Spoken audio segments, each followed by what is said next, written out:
კოლეგებო, კიდევ ერთხელ გუშინ პრეზიდენტს ამ დარბაზში ჰქონდა მცდელობა ორ ძირითად საკითხზე პოლიტიკოსების ყურადღების მიპყრობის. ერთი იყო ერთიანობა ქვეყნის წინაშე საფრთხეების და გამოწვევების და მეორე იყო ასევე ერთიანობა ქვეყნის ეროვნული ინტერესის ევროკავშირში გაწევრიანების გზაზე გადასადგმელი კონკრეტული ნაბიჯების ირგვლივ. სამწუხაროდ ჩვენ ვხედავთ, რომ ნაწილს ოპოზიციიდან მხოლოდ ხელისუფლების კრიტიკა მოეწონა, ხოლო ხელისუფლების მხრიდან პირიქით.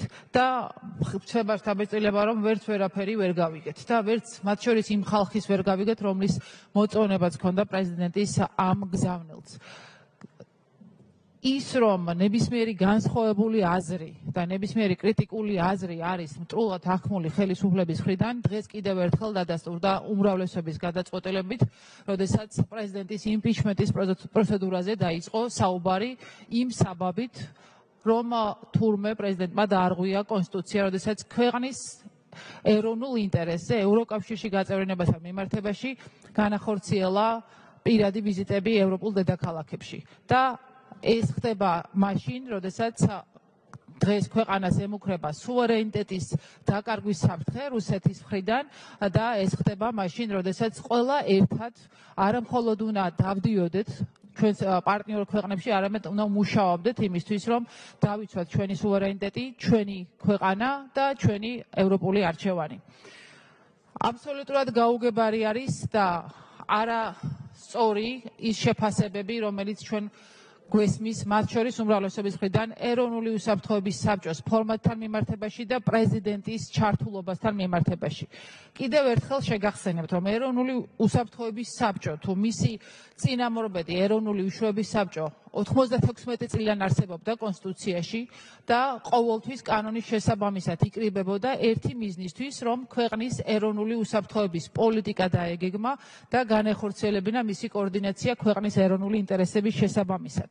დღეს, როდესაც ჩვენ გვესმის უმრავლესობის მხრიდან და ჩემთვის როგორც უსაფრთხოების სპეციალისტისთვის და ასევე ადამიანისთვის, რომელიც მუშაობდი ეროვნულ უშუალოების საბჭოში, აბსოლუტურად მიუღებელია დამოკიდებულება, როდესაც უმრავლესობა გვეუბნება, რომ თურმე ოპერატიულ თათბირებს მართავენ ეროვნულ უსაფრთხოების საკითხებზე და ამიტომ არ არის საჭირო ეროვნული უსაფრთხოების საბჭოს მოწვევა. ეს არის ერთის მხრივ კონსტიტუციის აღარ, მაგრამ კანონის დარღვევა და მეორეს მხრივ ეს არის ქართული ოცნების განგრძობითი დამოკიდებულება ეროვნული უსაფრთხოების მიმართ.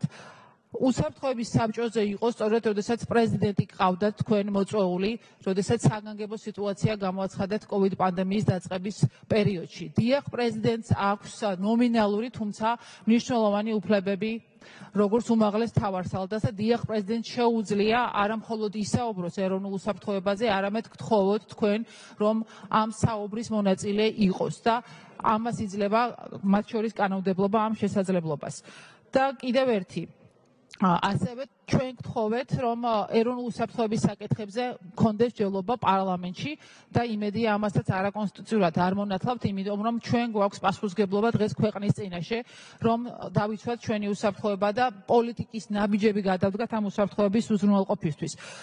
ევროინტეგრაციის მინისტრად ოპოზიციის დანიშვნასთან დაკავშირებით დღეს მოვისმინეთ ასევე უმრავლესობის განცხადება, რომ თურმე საზოგადოებაში ჭარბი მოლოდინები არ უნდა გავაჩინოთ. ეს მაშინ, როდესაც არ გვაქვს არანაირი სტრატეგიული კომუნიკაციის გეგმა, ისევე როგორც სამოქმედო გეგმა თუ როგორ უნდა გავხდეთ ევროკავშირის წევრები. თუ შეიძლება ბატონ შალორო დამიმატოთ 30 წამი.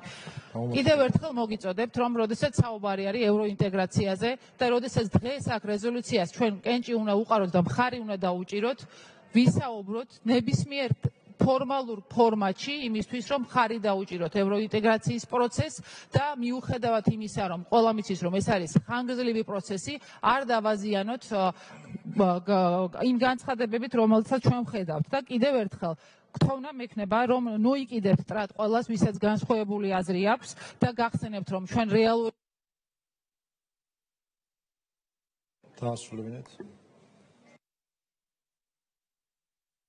არ არის ჩვენ გვყავს რეალური მტერი, რომელსაც აქვს ჩვენი ქვეყნების 20% ოკუპირებული და მისი საოკუპაციო ძალა თბილისიდან 40 კილომეტრში დგას.